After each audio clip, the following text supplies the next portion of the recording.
So ಇದೇ ಅಮರ Narayana temple, bus stand ಅಪೋಸಿಟೇ ಇದೆ. So ಈ ಟೆಂಪಲ್ ವಿಶೇಷತೆ ಏನು ಅಂತ ಹೇಳಿದ್ರೆ, ಅಮರ ನಾರಾಯಣ ಟೆಂಪಲ್ನ ಸ್ವಂತ ಇಂದ್ರ ಸ್ಥಾಪನೆ ಮಾಡಿರೋಂಥ ನಂಬಿಕೆ ಇದೆ. ಇನ್ನೊಂದು ಇಂಟ್ರೆಸ್ಟಿಂಗ್ ಫ್ಯಾಕ್ಟ್ ಇದರೊಳಗೆ ಏನಂತ ಹೇಳಿದ್ರೆ, ಈ ಟೆಂಪಲ್ಗೆ ದ್ವಾರಪಾಲಕರೇ ಇಲ್ಲ. ಅಂದರೆ ಜಯ ಮತ್ತು ವಿಜಯ ದ್ವಾರಪಾಲಕರು ಅಂದರೆ ಎಲ್ಲ ಟೆಂಪಲಲ್ಲೂ ಎಂಟ್ರೆನ್ಸಲ್ಲಿ ಇಬ್ಬರು ಇರ್ತಾರಲ್ಲ, ರೈಟ್ ಸೈಡ್ ಲೆಫ್ಟ್ ಸೈಡ್ ಯಾರು ಅಂತ ಕೇಳ್ತಾರೆ. ಸೊ ಅವರೇ ದ್ವಾರಪಾಲಕರ್ಸ್. ಅವರು ಈ ಟೆಂಪಲಲ್ಲಿ, ಇದೊಂದು ಟೆಂಪಲಲ್ಲಿ ಆ ದ್ವಾರಪಾಲಕರ್ಸ್ ಇಲ್ಲವೇ ಇಲ್ಲ. ಒಳಗಡೆ ಹೋದರೆ 4 ಪಿಲ್ಲರ್ ಇದೆ. ಅದರ ಆರ್ಕಿಟೆಕ್ಚರ್ ಏನು ಸಖತ್ತಾಗಿದೆ ಅಂದರೆ ತುಂಬ ಚೆನ್ನಾಗಿದೆ. ನೀವು ಒಂದು ಸತಿ ಬಂದು ನೋಡಲೇಬೇಕು.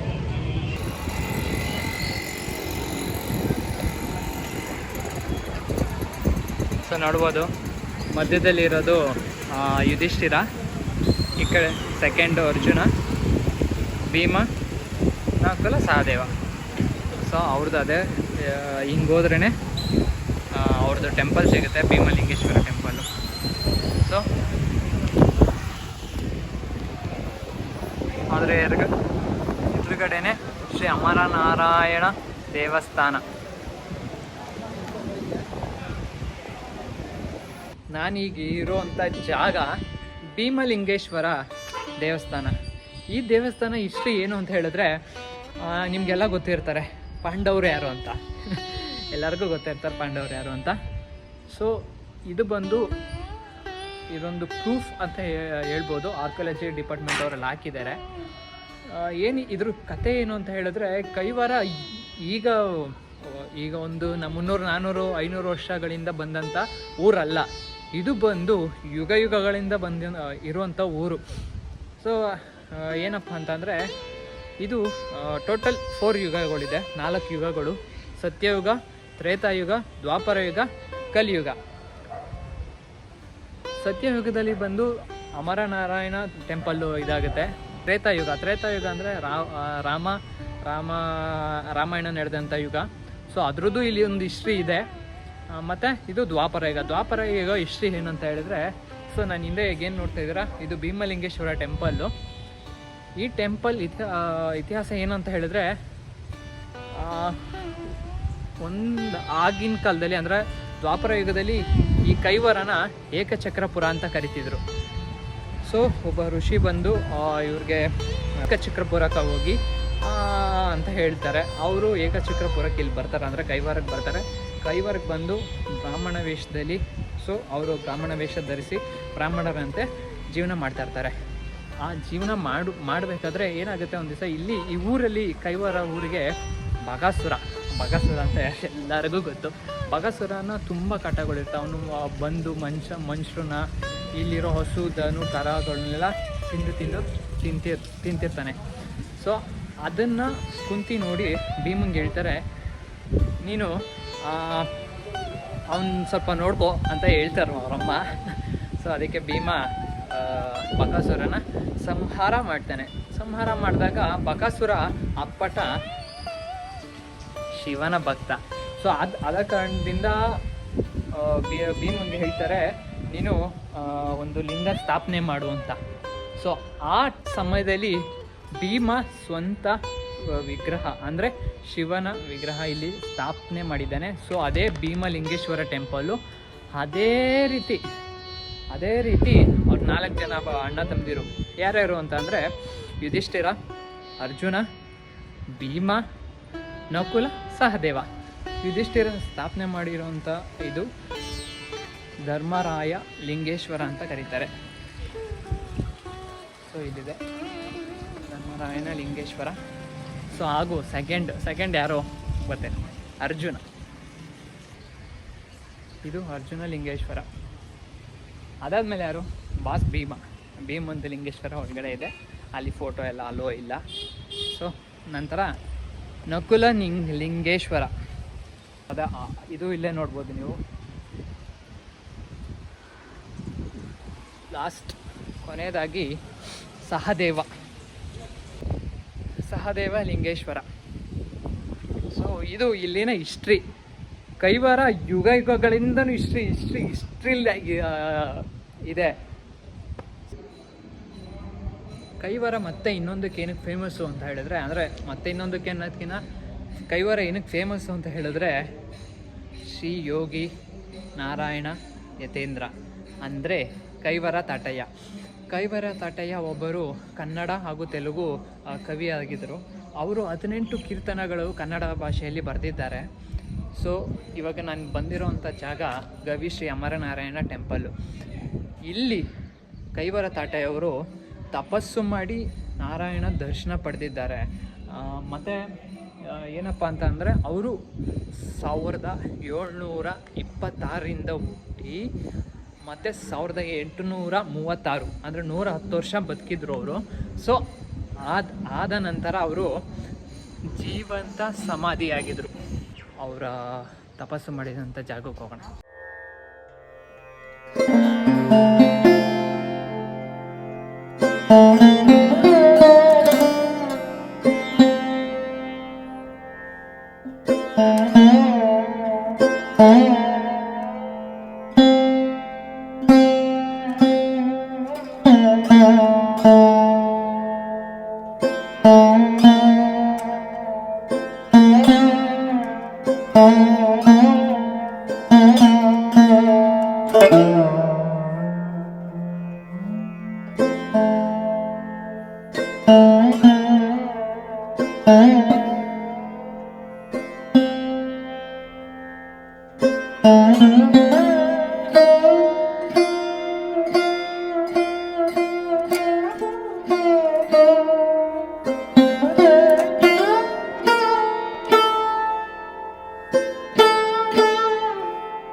ಬಂದಿರೋದು ಭೀಮ ಬಕಾಸುರ ಬೆಟ್ಟ. ಕೈವಾರ ಅಂತ ಹೆಂಗೆ ಹೆಸರು ಬಂತು ಅಂತ ಹೇಳಿದ್ರೆ ಕೈವಾರ ತಾಟಯ್ಯ. ಸೊ ಅವರಿಂದ ಇವಾಗ ಕೈವಾರ ಅಂತ ಹೇಳ್ತಾರೆ.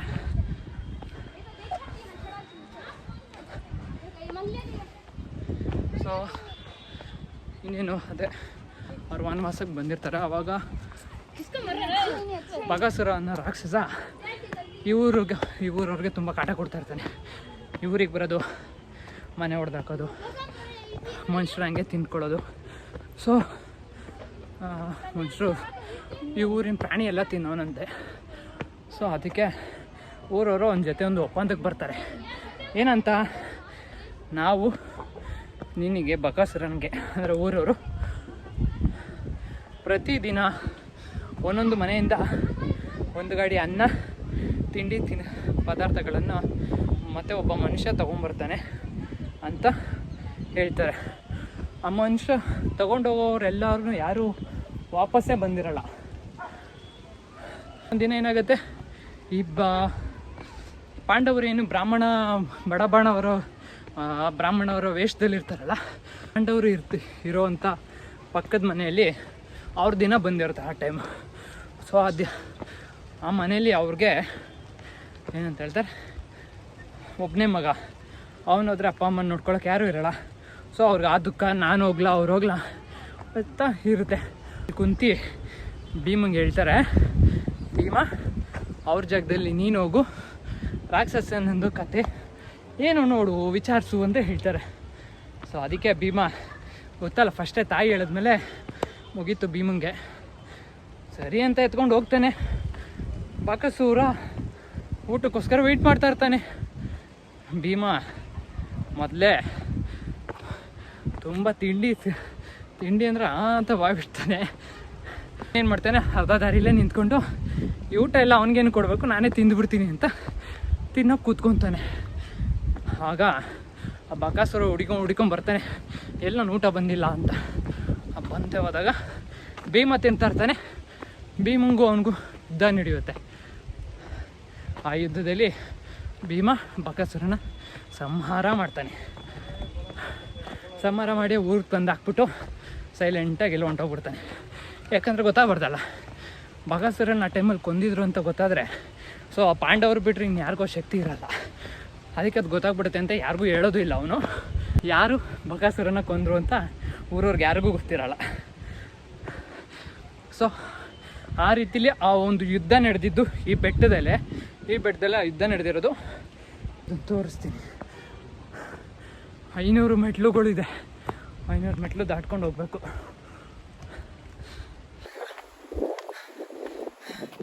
ಕೈವಾರ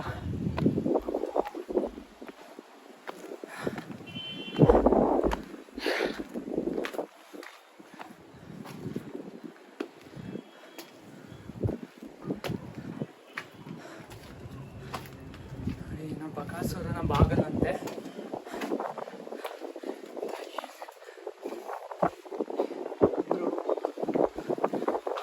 ಏನೇನೋ ಬರೆದವ್ರೆ.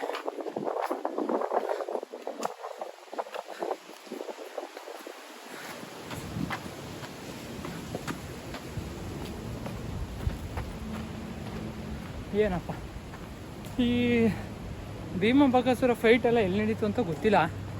ಆದರೆ ಏನಪ್ಪ ಹೇಳ್ತಾರೆ ಬೆಟ್ಟದ ಮೇಲೆ ನಡೀತು ಅಂತ.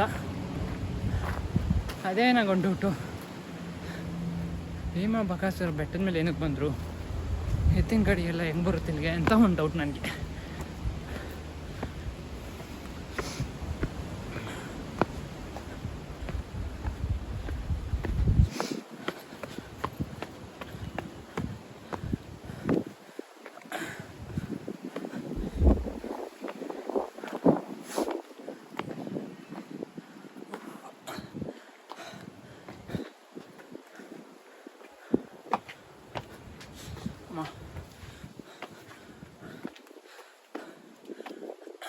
ಚಾಮುಂಡೇಶ್ವರಿ ತಾಯಿ ದೇವಸ್ಥಾನಕ್ಕೆ ದಾರಿ ಅಂತ ಬರೆದಿದ್ದಾರೆ.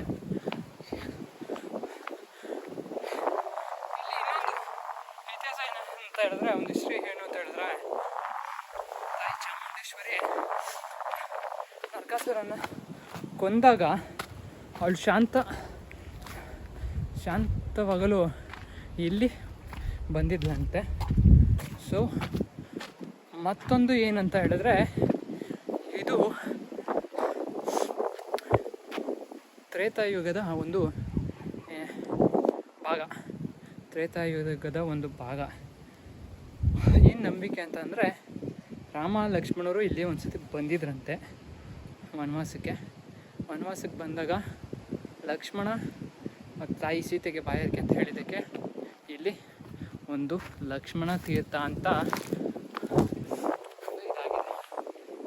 ಸೊ ನೋಡ್ಬೋದು ನೀವು, ಇದೇ ಲಕ್ಷ್ಮಣ ತೀರ್ಥ ಅಂತ ಹೇಳ್ತಾರೆ. ಸೊ ಇದೇ ತಾಯಿ ಚಾಮುಂಡೇಶ್ವರಿ ದೇವಸ್ಥಾನ. ಇಲ್ಲಿ ಪ್ರತಿದಿನ 2 ಗಂಟೆಗೆ ಪೂಜಾರು ಬಂದು ಪೂಜೆ ಮಾಡಿ ಹೋಗ್ತಾರೆ. ಇರಲ್ಲ, 2 ಗಂಟೆಗೆ ಬಂದು ಪೂಜೆ ಮಾಡಿ ಹೋಗ್ತಾರಂತೆ. ಲಕ್ಷ್ಮಣ ತೀರ್ಥ ನಿಮ್ಗೆಲ್ಲರಿಗೂ ಲಕ್ಷ್ಮಣ ತೀರ್ಥದ ಇದು ಮಾಡಿಸ್ತೀನಿ.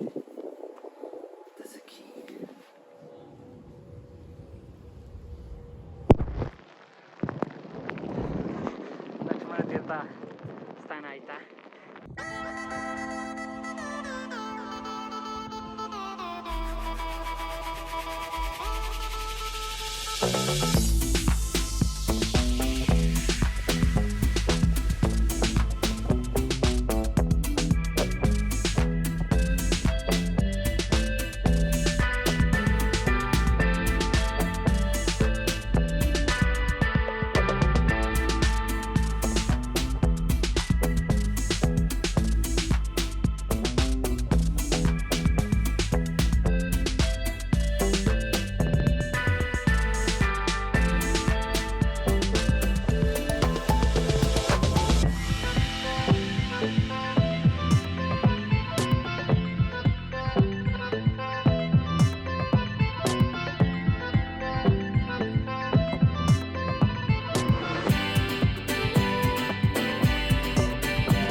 ಗೈಸ್ ಇದೇ ಕೈವಾರ ಇತಿಹಾಸ. ಸೊ ಇಲ್ಲಿಗೆ ಕೈವಾರ ಇತಿಹಾಸ ಸಹಾಯವಾಗಿದೆ. ಮತ್ತೆ ಇನ್ನೊಂದು ಇತಿಹಾಸದ ಜೊತೆಗೆ ನಾನು ಬರ್ತೀನಿ. ಸೊ ಈಗ ಸ್ಟೇ ಟ್ಯೂನ್, ಸಬ್ಸ್ಕ್ರೈಬ್ ಮಾಡಿ, ಲೈಕ್ ಮಾಡಿ, ಕಮೆಂಟ್ ಮಾಡಿ, ಏನಾದರೂ ಮಾಡಿ. Love you all. See you in the next video. Love you all. Tata. Bye bye.